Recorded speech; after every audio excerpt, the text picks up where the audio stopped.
El horror, siempre en Zen 12 Terror. Suscríbete. Muy buenas, bienvenidos a Zen 12 Terror, a Expediente Amityville, la parte tercera de este capítulo de esta nueva entrega. Yo soy Diego Martí de Beses y una vez más estoy aquí con vosotros para presentaros el caso que removió todos los medios de Estados Unidos y podemos decir, del mundo entero. Ahora vamos a proceder a meternos en la parte más mediática y a la vez más escabrosa de Amityville. Esta noche vamos a conocer muy a fondo quién eran los Lud y qué les ocurrió en esa casa. Los Lud eran otra familia modélica que llegan a este inmueble, a esta casa, podríamos decir que maldita, y que esta misma les va a provocar salir huyendo de esa casa de los sueños que creían en un principio haber adquirido. A Catherine una de las cosas que le enamoró y que decidió comprar esa casa fue el cartel ese que había puesto antes Ronald de Feo, el de Hype Hops. Le dio buena sensación y le gustó ese cartel en especial. Ese cartel podríamos decir que era la guinda que faltaba para ya decidirse en comprar la casa de Amityville. Nos trasladamos al verano de 1975, que es cuando el matrimonio hecho por George y Catherine Luz contrae matrimonio. George tiene 28 años. Él es un ex marín que se dedica ahora a una empresa familiar de peritaje.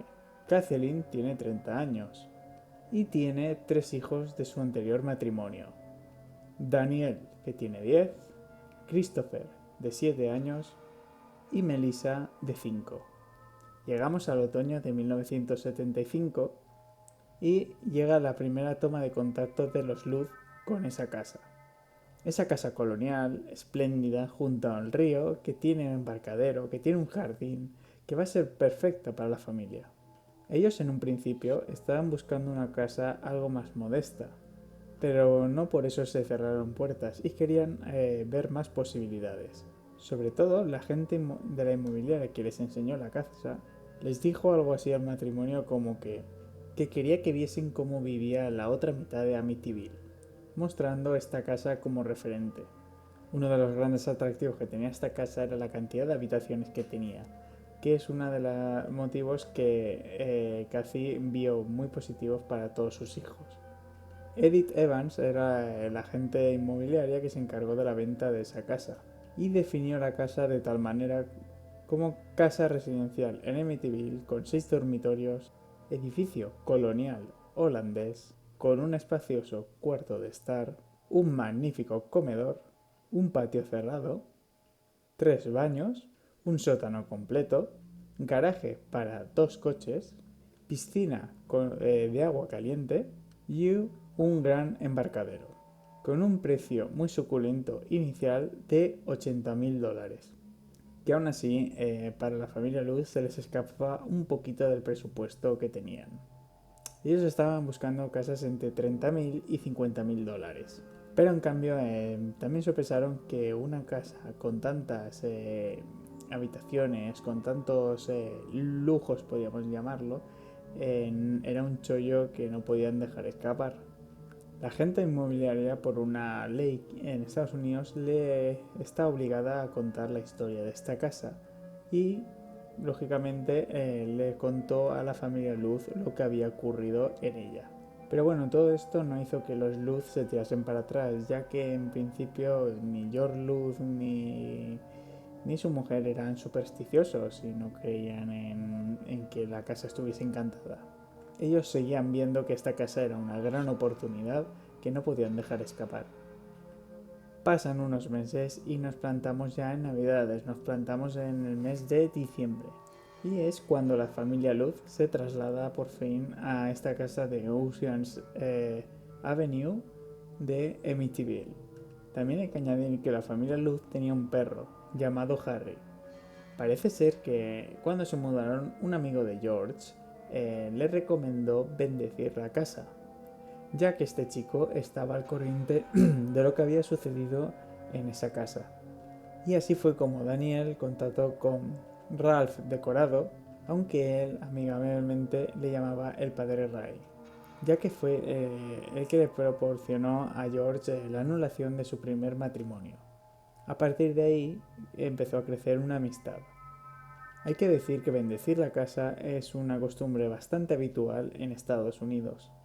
Pese a ser ateos, aunque ella era católica, pero no practicante, decidieron que no vendría mal hacer una limpieza a la casa, ya que había sucedido unos hechos bastante terribles en esa casa. Hay que añadir que todo lo que os voy a estar narrando en este vídeo o en este podcast, si lo estáis oyendo a través de iVoox, ha sido sacado de unas entrevistas que se hicieron a la propia familia Luz y ha salido de ellos mismos.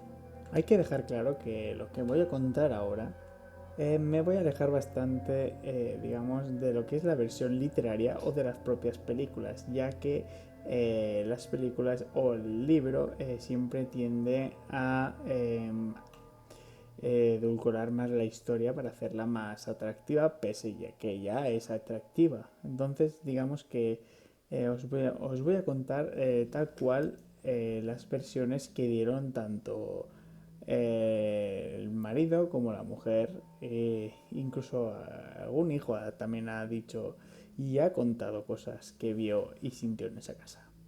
En las novelas parece que algunos hechos han estado ordenados de una manera diferente a la que realmente pasó, para así poder crear en la novela cierto ritmo que cada vez fuese más constante y más absorbente. También hay que añadir que lógicamente el escritor añadió algunas licencias de su puño y letra. De hecho, el propio Jane Anson colaboró posteriormente en la película, en el guión de la película de El Exorcista. Por lo tanto, como podemos ver, se le da muy bien recrear situaciones tensas y agónicas. Pues dicho esto, vamos a ir a por la primera manifestación que hubo así grande en la casa, que curiosamente es ocultada al matrimonio de los Luz. Ellos hasta mucho más adelante no conocen lo que ocurrió, ya que el protagonista de esta historia es el propio padre Ray, cuando fue a bendecir la casa, tal cual fue el deseo de la familia Luz. Parece ser que el padre entró en la sala de costura. Fijaros, si la casa es grande, que hay un cuarto solo destinado a ser un cuarto de la costura. Él, cuando entra ahí, lo primero que nota es una bajada muy brusca de la temperatura. Siente mucho frío. Y pese a que estemos en diciembre, es un frío que no era normal ese día, porque estaba haciendo un día bastante bueno para ser las fechas que eran. Y no era lógico ese frío tan intenso que había en esa habitación. Además, ya sabéis que la sensación esa es bastante clásica cuando hay espíritus o hay una presencia en alguna casa. Ese frío que se siente antes de que pase cualquier cosa. Digamos que lo que le sorprendió fue el cambio tan brusco que había entre una habitación y otra. De repente, que había una bajada muy grande de grados. El padre se encontraba realizando ese ritual en esa misma habitación. Estaba rociando agua bendita en ese lugar cuando de repente escuchó una voz. Parecía muy amenazante, masculina y grotesca, que decía "Get out", traducido se podría decir como fuera o fuera de aquí, seguido de una bofetada. Él acredita como si una mano invisible le hubiese cruzado la cara. Es muy interesante y muy inquietante, ya que los Luz no supieron de esto hasta bastante después de haberse instalado a vivir en esa casa. De hecho, el párroco solo les dice a ellos que no utilicen ese cuarto como dormitorio y que estén el menor tiempo posible en él. Supuestamente esto lo hizo el padre para así no asustar en exceso a la familia, dándole el consejo, como os he dicho, de no estar mucho tiempo en esa habitación y por supuesto no hacerla como dormitorio. Y hasta dentro de bastante tiempo no le hace llegar lo que de verdad ocurrió a Josh. Además hay un hecho aquí con el padre Ray, es que la película, justo en ese momento, la escena en la cual se está dramatizando este hecho, a él le salen unas ampollas en la mano bastante visibles, provocadas por esta experiencia que está teniendo en esa habitación. En una entrevista que el párroco dio años después, ante la pregunta que le hicieron sobre esto, él respondió que lo que ocurrió en la película era cierto, las ampollas realmente sí le salieron, justo en ese día. Y al ir al médico al consultarlo, el facultativo le dijo que fueron causadas por la ansiedad. Además de las ampollas, el padre sufrió también tiempo después. Que bueno, que aunque en el libro de Alson se inventan algunas otras cosas que le pasaron al padre ese mismo día, días después de esto, cuando ya el problema de los Lutz se convierte ya en algo bastante grave, intentan comunicarse con él. Y realmente el padre está muy preocupado por ellos. Entonces, en una reunión que tuvo en una entidad del ayuntamiento de Amityville, que podríamos llamar así como la casa del canciller, el cual expone los hechos sobre los problemas que esta familia está teniendo, justo en esa reunión, el párroco afirmaría en una entrevista un frío terrible también en esa habitación, justo cuando empezó a hablar de los hechos. Según afirma Catherine Lutz en una entrevista, hasta las navidades de ese mismo año, del 75, realmente no les había sucedido a ellos, personalmente, cosas extrañas. Sí que es verdad que todas las noches ella escuchaba ruidos, constantes ruidos en la casa, pero claro, como afirma la propia Kathy, dice que ella pensaba que eran ruidos normales de una casa tan vieja como era esa. Sin embargo, una vez acaban las fiestas, además, ella las recuerda como unas fiestas entrañables y pacíficas, con todo lo que vino después. Esos ruidos empiezan ya a no ser normales. Ya se empiezan a escuchar fuertes golpes, también se escuchan chillidos. Es ya como que evidencia que la casa ya no es cosa de tuberías antiguas ni de maderas que crujen. Aún así, sí que existía una sensación extraña por parte de todos los miembros de la familia en el momento en que ponen los pies en esta casa, al margen de que hasta este momento no les había sucedido nada fuerte. Además, al mismo tiempo que los sonidos se iban haciendo más fuertes, el perro, Harry, le ocurrió un hecho que al principio no se le daba mucha importancia, aunque luego ya sabiendo todo lo que pasaba, pues sí, que la tenía. El propio perro casi muere, ahorcado. Misteriosamente se quedó atrapado en las correas que sujetaban las puertas del embarcadero y tuvo que ir George Lutz rápidamente a salvarle la vida. Lo dicho, este hecho aparentemente parece un accidente que podía pasarle a cualquier familia en cualquier lugar. Sí que luego fenología del lugar y de todo lo que ocurrió allí sí que también les llamó la atención.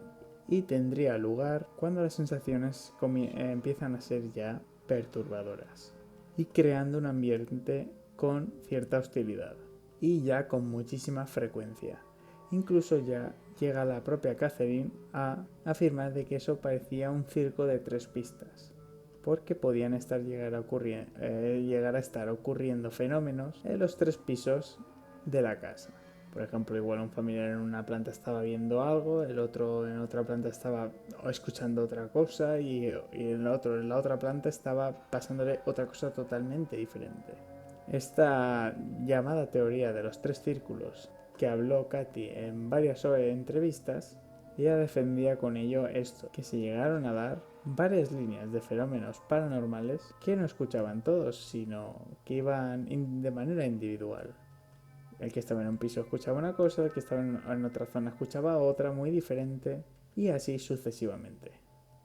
Podíamos decir que los fenómenos ya empezaban a asomar por esa casa. Por ejemplo, ya habíamos dicho esa bajada de temperatura que el padre ya había sentido al bendecir esa casa. Tiempo después, Fue el propio George el que notó ese frío, que incluso él denominaba frío glaciar. Eso le hizo obsesionarse, por ejemplo, con la cantidad de leña acumulada, para así nunca apagar la caldera. Constantemente estaba buscando leña, cortando leña, guardándola. La caldera estaba encendida 24 horas al día, pero él decía que seguía notando el frío y que ese frío no se iba. Eso también vendría cogido de la mano con los cambios de personalidad que estaban empezando a tener ya la familia. Una de las cosas, de las primeras cosas que la familia se empieza a dar cuenta es que pasan de ser una familia bien avenida y de una muy buena relación entre ellos, empieza a crecer una hostilidad entre todos los miembros de la familia que estaba un poco más centrada en George. Él era una persona afable, amigable, muy cuidadoso de los suyos, pero en cambio se convierte en una persona muy arisca y muy desaseada, porque una de las cosas que más llamaba la atención era ese componente de dejadez que de repente le había aparecido. Ni se afeitaba, ni se duchaba, ni se cuidaba aparentemente en nada. A medida que la obsesión siempre le iba aumentando para así tener madera para calentar esa fría casa que parecía nunca calentarse. Aparte del olor que podía tirar George por no ducharse y por la dejadez que tenía, la familia detectaba que la casa olía un olor a rancio, un olor muy malo, que no sabían muy bien de dónde provenía. Ya sabemos que el olor a rancio, a huevos podridos, es un olor muy característico en casas encantadas por demonios o por seres del bajo astral. Ese olor de repente venía y tal cual había venido se iba. No tenía un sitio fijo, de repente aparecía en una habitación, se iba, aparecía en otra habitación, se volvía a marchar y no le sabían dar ningún tipo de explicación. Muchas veces ese olor venía acompañado como de un goteo de una especie de sustancia negra que aparecía en algunos grifos y cañerías. Estos hechos parecía que tenían un poco de predilección en aparecer en la segunda planta y siempre venía acompañado de unos olores bastante insoportables. Luego estaría el famoso tema de las moscas, que bueno, que todos los que hayáis visto la película o hayáis leído el libro lo representa muy bien y muy exagerado en ello. Según afirma el propio George, se condensaban sobre todo en esa sala de costuras, que es donde tuvo el incidente el cura. Era también que cada vez, cuanto más tiempo llevaban en la casa, como que cada vez había más y más moscas. Y es un fenómeno bastante extraño, porque recordemos que estamos en pleno mes de diciembre. Hay que decir que esporádicamente también aparecían en el cuarto de los niños, que era el antiguo dormitorio de Down the Feo. George intentaba que las moscas se fuesen, incluso llegaba a matar a una buena cantidad de ellas, pero al día siguiente volvían a aparecer. Hay que añadir sobre este fenómeno que las moscas nunca atacaron al padre, es decir, al párroco, como sí aparece en la película. Fijaros cómo el párroco decorado, sintió esa negatividad que incluso les llegó a prohibir o recomendar que de ninguna manera habilitasen esa habitación, esa sala de costura, como dormitorio. Que entrar y pasar podían pasar, pero que no se les ocurriese en ningún momento que esa habitación fuese un dormitorio. A continuación vamos a pasar a las noches, que parece que ya empiezan a ser bastante inquietantes. Extrañas conductas. George tiende a despertarse a horas muy extrañas, que son las 3:15 de la madrugada, que sería la hora que ocurrieron los asesinatos, que más o menos se calcula que fueron entre las 2:30 y 3:30. Además, aparte de que esa hora hubiese sido la hora que ocurrieron los asesinatos, hay que recordar que esa hora es llamada la hora de los muertos o la hora del diablo, donde siempre parece que es cuando la actividad paranormal es más fuerte. Pues volviendo a los temas nocturnos de las incidencias nocturnas, también volvemos a Kathy, ya que comienza a tener unas pesadillas muy recurrentes y lo más extraño es que son pesadillas que están vinculadas con la anterior familia, los de Feo. Curiosamente es como que Catherine está encarnando la vida de Lois, de la mujer de Ronald DeFeo. Sobre todo en esa noche fatídica, en la cual perdió la vida. Y lo extraño, fíjate, es que en las entrevistas, Catherine podía describir que incluso ella sentía el penetrar de las balas en su cuerpo. Ella afirmaba que notaba cómo había sido asesinada Lois DeFeo. Incluso, a través de los sueños, llegó a adivinar el orden de cómo fueron las matanzas de esa familia. Esos sueños que tiempo después, que con el abogado de Ronald DeFeo, pudo contrastar que esos sueños estaba en lo cierto, ya que hay que tener en cuenta que ese dato aún no había salido a la luz pública y no se sabía el orden de muerte de la familia. En estas pesadillas, Katy lo que más era que sentía sonidos de balas, ver los casquillos, ver las palas entrando y saliendo de los cuerpos. Una de las noches, como hemos dicho, estas imágenes se centrarían más en el cuerpo de la señora DeFeo. Digamos que Katy volvía a la noche de los asesinatos. Luego, otra cosa curiosa sobre las noches y los hábitos de dormir es algo que observó George. Y es que la familia, a medida que pasaban los días, allí en esa casa de Amityville, cambiaron la posición de dormir. Todos adoptaron la misma posición. Terminaron durmiendo boca abajo, que recordad que es la posición en la cual se cometieron los asesinatos y se encontraron los cuerpos de la familia DeFeo. Aunque con una particularidad, todos los miembros de la familia lo hacían, menos él, menos Josh. Es muy extraño. Además es uno de los rasgos principales de cambio de conducta de la familia, ya que esto nunca les había sucedido antes de entrar a la casa. Claro, esto llega a cuestionarse, ¿por qué a Josh no le ocurría? ¿Por qué Josh sí que dormía de diferentes posturas, pero en cambio toda su familia se ponía boca abajo como estaban los DeFeo? Y también porque era la persona que más trastornos tenía en su personalidad. A mí me da la sensación, y la verdad es que los Lud tienen que estar agradecidos de haber huido de esa casa, porque vamos a ver, dentro de lo que yo pueda pensar, y seguramente lo que estéis pensando vosotros, ya que es una opinión, eh, a mi pensar, yo creo que la casa estaba preparando nuevamente una situación, estaba preparando de nuevo un nuevo asesinato en masa. Y de ese modo estaba preparando a Josh para que fuese el nuevo Ronnie o el nuevo Ronald DeFeo de la casa. Por eso digamos que el resto de la familia seguía adoptando la postura de, por ejemplo, los DeFeo, de dormir boca abajo, de tener sensaciones, y Josh estaba experimentando las mismas vivencias que Ronnie. Ahora vamos a centrarnos en cosas y vivencias que le ocurrieron a los hijos de Kate. En primer lugar, los niños empiezan a recibir por parte de los padres mucha hostilidad en esos cambios de conducta que os acababa de comentar. Comienzan a ser reñidos constantemente y digamos que lo que podría ser ya paranormal es que la niña, Elisa, también conocida como Missy, que así era como cariñosamente la llamaban en la casa, empezó a tener ciertas extrañas apariciones. Apariciones que solo ella podía ver. Al principio los padres no le dieron mucha importancia.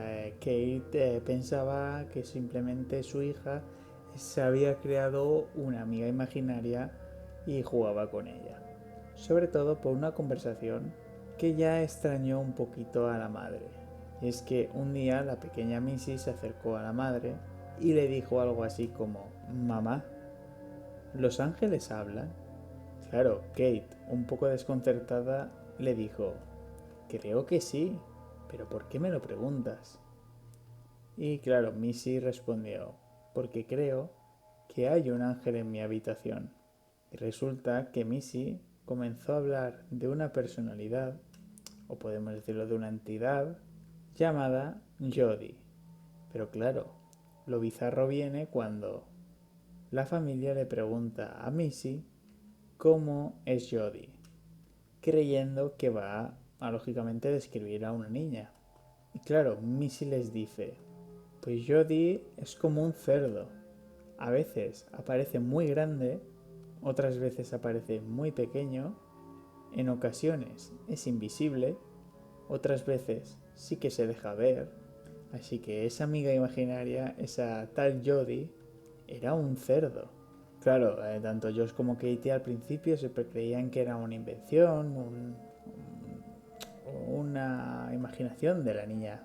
Pero claro, llegó el día que el matrimonio un día vio a través de las ventanas, para ser exactos, a través de la ventana de la habitación de Missy, dos ojos rojos sin ninguna forma detrás y que los estaba mirando fijamente.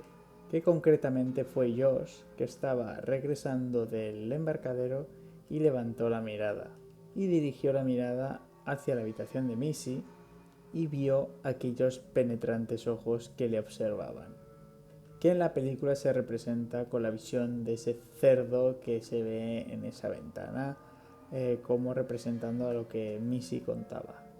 Una de las cosas curiosas que Jodie le solía decir a Missy le daba un mensaje cuanto menos aterrador, y es que esta presencia le decía a la pequeña, vosotros siempre viviréis aquí.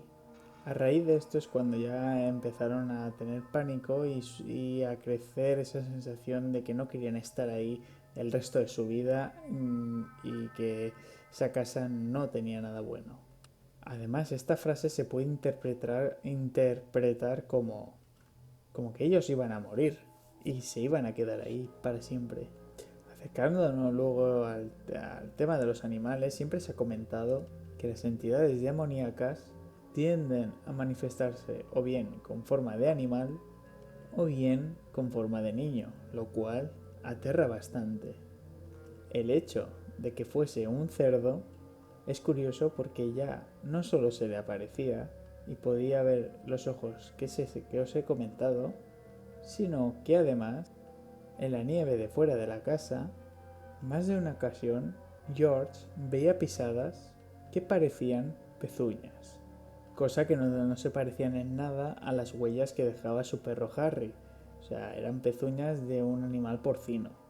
En otra ocasión, Missy describe que ella, estando en la cama, la encontró George hablando sola en la habitación. Él mismo pudo comprobar cómo la pequeña estaba mirando hacia una mecedora, que era hacia donde la niña estaba entonando la conversación, y George pudo ver cómo esa mecedora se balanceaba y se estaba moviendo completamente sola. En ese momento a George ya le preocupó bastante la supuesta amiga imaginaria que tenía su hijastra, y ya comienzan a tomarse bastante en serio este tema. Otro de los hijos, Daniel Luz, que posteriormente protagonizó un documental en los cuales añadiría nuevos datos sobre lo que ocurrió, le ocurrió un incidente en la ventana del cuarto de costura. En uno de los momentos en que estaban corriendo por la casa, jugando, llega allí al cuarto de costuras, apoya las manos en la ventana y esta de repente se baja y le aplasta las manos. Esta escena también aparece en la película, pero ya sabemos que la película está un poco más exagerada. Pero realmente sus manos acabaron aplastadas y deformadas. Justo cuando la familia se disponía a irse a un hospital para que curasen las manos de su hijo, de repente las manos se curaron y milagrosamente se volvieron a poner en su sitio. Y al instante llegaron a la conclusión tanto Luz como como Katie como Josh, años después y haciendo balance de lo ocurrido, de que quizá Esta cura instantánea de las manos de Dani fue una maniobra de la casa para evitar que estos saliesen de ella. Algo que da bastante que pensar y es bastante preocupante. Que la casa cura las manos de aplastadas para evitar que se vayan de esa casa. Además de los golpes y los ruidos extraños que se oían en la casa, hubo unas ciertas cosas que llegaron a preocupar bastante a la familia. Ver una puerta abrir y cerrarse sola, ir Josh a cerrarla con llave y aún así seguir abriéndose y cerrándose sola. Eso ya estaba ocurriendo ya digamos que en el tramo final, cuando ya los hechos paranormales iban increciendo y ya eran bastante evidentes. Ahí la familia ya decide que se tienen que ir de ahí, que no deben de permanecer más tiempo. La familia intenta hablar con el párroco, pero no son capaces de hacerse con él. Los teléfonos se cortan, fallan. Da la casualidad que la única vez que los Luz contactan con él sin ningún tipo de problema es cuando George le hace una llamada desde su puesto de trabajo, cuando en cambio la casa de Amityville jamás pudo contactar con este párroco. O había problemas de comunicación, se cortaban las líneas y demás. Además, por parte de Catherine, hicieron un curioso hallazgo, es que ella se encontraba en el sótano, estaba moviendo unas estanterías, cambiando la distribución del sótano, cuando de repente encontró una sala oculta. Esa sala no aparecía ni en los planos del edificio. Era una sala muy pequeña, muy reducida, pero a la vez muy inquietante. Resulta que esta habitación estaba pintada completamente de rojo. Y además era un lugar donde al perro de la familia, Harry, no le gustaba ni se quería acercar a ella. Incluso salía con el rabo entre las piernas atemorizado. No había modo alguno de que el perro consiguiese entrar en esa habitación. Claro, todo esto sí que da a reflejar y refleja que los animales sí que tienen un sentido que puede llegar a detectar cosas que nosotros no llegamos a percibir, ya que el animal sabía que ahí había algo malo y que le iba a hacer daño y por eso se negaba a entrar. Esa sala tenía un olor muy fuerte, muy intenso, estaba como muy cargada, muy condensada. Cuando descubrieron esa sala, desde el minuto uno, ya les transmitía una sensación de que no les gustaba estar ahí. Ese descubrimiento de esa sala, que no tenía plano, que no existía en el plano de la casa, les extrañaría mucho, ya que también desprendía un olor muy malo, el perro no quería acercarse a ella, y además tenía esa pintura de un color rojo brillante, que solo la tenía esa habitación, ninguna otra estancia de la casa la tenía. También habría que indicar dos cosas, que por ejemplo, al contrario de que mucha gente cree, por culpa tanto de la película como del libro, es que ni había ningún pozo de sangre ni tampoco se tuvo que romper ningún tabique para llegar a ella.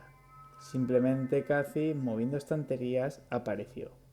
Se llegó a decir que esa estancia, que esa habitación era como un portal hacia el inframundo, porque no se había ocultado, esas sensaciones tan malas que emanaba, y además que estaba claro que no querían que llegase a ser, el que construyese esa habitación no quería que la gente lo supiese, no quería que fuese público. Seguramente sería una sala en la cual se realizaban rituales, tanto de invocación como cualquier otro rito que no gustase que la gente supiese de él. Y además luego esa pintura, ese rojo intenso, que recuerda un poco siempre asociarlo a entidades malignas o al demonio. Una de las cosas que sí que se ve muy evidente es que la casa quiere la luz para sí. Siempre intenta evitar que salgan, intenta evitar comunicaciones con el exterior. La casa no cada vez va cerrándolos más en ella. Cualquier indicio que muestre que la familia quiere salir, siempre el propio inmueble parecía que conseguía apañárselas para hacer que se quedasen de nuevo en ella. Y aún así, y eso que la casa en sí les estaba poniendo bastante difícil el vivir en ella. porque ellos intentaban crear cierta normalidad, pero siempre ocurría algo que rompía los esquemas. Además de los Luz, también hubo personas que tuvieron vivencias en esa casa. La cuñada de Katy y su esposo les visitaban bastante a menudo para hacer comidas familiares y visitas en la propia casa. Esta mujer sufrió un fenómeno paranormal, ya que dijo despertarse una noche y ver como un niño de aspecto enfermizo estaba justo a su lado de la cama preguntándole dónde estaban Jodie y Missy. Hay ciertos patrones que empiezan a ser comunes entre los de Feo y los Luz. Y es, por ejemplo, que ambas familias llegaron a la casa con unas esperanzas muy altas de que esa iba a ser su casa y que iba a cambiar su vida para bien, y acabaron convirtiéndose en un infierno. En el caso de los de Feo, con el asesinato de toda la familia, y en el caso de los Luz, que es el caso que nos está ocupando hoy, con lo que es casi parecido al infierno vivido en su más primer grado. Antes estábamos comentando esos cambios de humor. Ciertamente el propio George admitió que lo que las imágenes que se ven, por ejemplo, en la película y en la novela, ciertamente sí que le pasaban, sí que tenía cambios de humor. Él reconoce los cambios de personalidad, convirtiéndose en una persona muy malhumorada, bastante hostil con su familia, además de sentir un cansancio constante y una sensación de enfermedad también continua. También sentía esa sensación de enfado y de descontento continuo también. Sentía muchísima confusión, también se sentía apático, estaba, como habíamos comentado, muy desaseado y también adelgazó muchísimo. Todo esto ha sido reconocido y fue reconocido por él años más tarde. Pero, según sus propias palabras, jamás entra en ningún estado de posesión, al menos que él recordase. Pero en cambio quizás no llegó a ser poseído por la casa, pero a lo mejor por esa sensación de cansancio, la casa sí que se estaba alimentando de él. Se podría considerar como una usurpación de energía en toda regla. Uno de los hechos paranormales que más se pueden reflejar en esa casa de Amityville es una banda de músicos que al parecer se oía en el interior de la casa. Realmente el que únicamente lo escuchó fue George. Lo define como varios músicos tocando cada uno de manera libre y sin orden, de una manera bastante estruendosa, pero tenían una peculiaridad. El sonido siempre venía de escaleras abajo. George siempre lo escuchaba cuando estaba en el último piso. En primera instancia, él pensaba que era algún tipo de alarma o algún tipo de reloj que se activaba a una hora determinada. Pero en cambio, cuando bajaba a ver ese sonido donde procedía, ese sonido que incluso se escuchaba como pies marcando el ritmo de la música, ese sonido desaparecía. En cambio, sería algo que en la noche final, que posteriormente hablaremos de ella, pero se acentuaría de una manera brutal. Aparte de todo lo que le sucedía a George, y que no solo era él el que le ocurrían cosas. Por ejemplo, a Catherine alguna noche ha llegado incluso a levitar de la cama. Una de las últimas noches, por ejemplo, de antes de la noche fatídica, de la noche en la cual ellos se fueron, George vio una imagen que le asustó muchísimo, ya que él estaba al lado de Katie, levitar a su lado de una manera espectacular.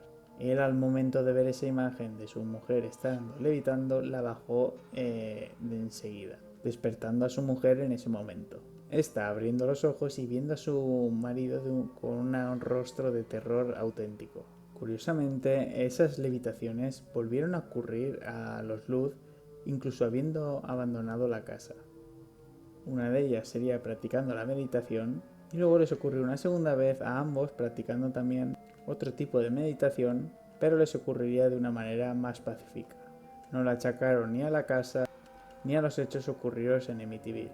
Más tarde, uno de los hijos, Daniel, que hizo un documental de Amityville Horror, llegó a comentar que George hizo prácticas esotéricas en la casa.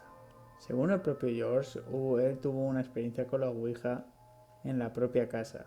Claro, el solo pensar que hizo una Ouija en un terreno donde hay tanta fenología de hostil, que pueden haber tantas entes malignos que están causando tanto mal, y encima tú abres una puerta para que entren más, entonces asusta bastante y da que pensar.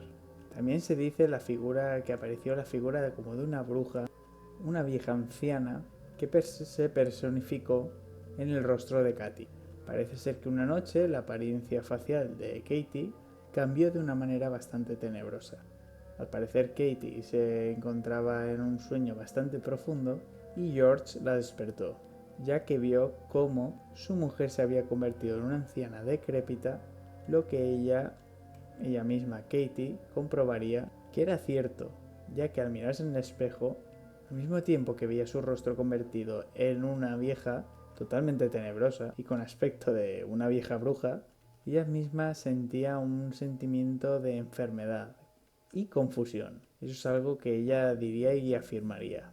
Durante bastante tiempo intentaron darle una explicación racional a ese hecho, pero jamás encontraron una explicación lógica.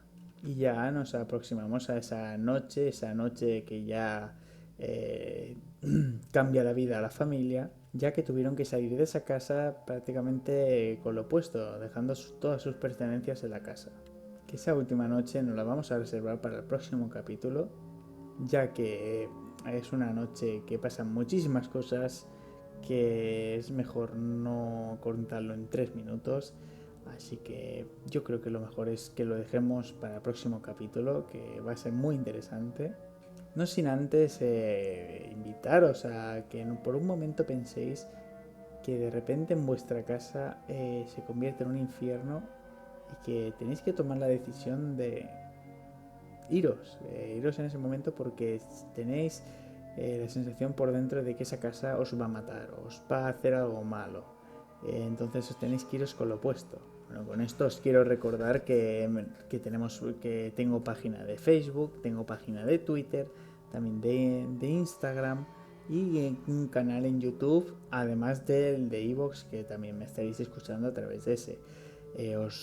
Y si os queréis poner en contacto conmigo, ya sabéis que hago investigaciones paranormales. También quiero que me podáis poneros en contacto conmigo, me escribáis un correo electrónico, me enviéis un audio por WhatsApp o directamente estemos en contacto por Skype para que me podáis contar vuestras vivencias, relatos, siempre con la máxima, con el máximo respeto y la máxima, por mi parte, máxima credulidad. Es decir, yo os voy a creer, porque creo que si alguien es capaz de contar un caso que le ha ocurrido, si miente, se miente a sí mismo. Es decir, yo creo en vuestra palabra, no atreveros a contarla.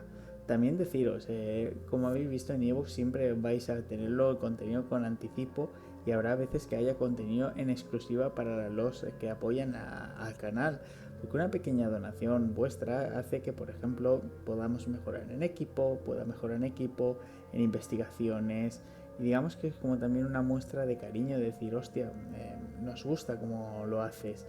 Podéis hacer donaciones tanto en PayPal como en iVoox. También tenéis la opción de apoyar y suscribirse al canal. Y tenéis muchos métodos de poneros, os recuerdo, en contacto.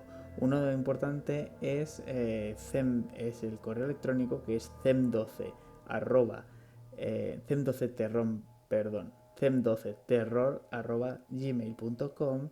En Facebook podéis encontrarme como cem12terror, en Twitter también como cem12terror y en Instagram también con el mismo nombre. Os vale para todas las redes. Y en YouTube también, si ponéis canal del Menda 12 Terror, me podréis encontrar. Y si no, ya sabéis que en la descripción de este vídeo, si lo estáis viendo en YouTube, o de iVoox, si lo estáis escuchando en iVoox, en este podcast, vais a tener todas las vías de contacto para poder contactar conmigo. Repito, muchas gracias por estar conmigo en estos minutos, esta noche que estamos pasando juntos. Espero que os esté gustando el caso de Amityville. Yo creo que nos va a gustar muchísimo la noche cruda de Amityville que está por venir. Y de nuevo os invito a que me contéis vuestras historias para así que las disfrutemos todos y, ¿por qué no? Si estéis preocupados o bien queréis ayuda, qué mejor sitio que contarlo aquí, porque os va a oír bastante gente, os van a oír muchas personas que posiblemente le haya pasado lo mismo o sepa cómo poder ayudaros. Así que os animo a contarme vuestras historias, vuestros relatos aquí en Zen12 Terror. Así que gracias por ver este vídeo, gracias por oír este podcast y hasta la semana que viene. Un saludo y hasta pronto.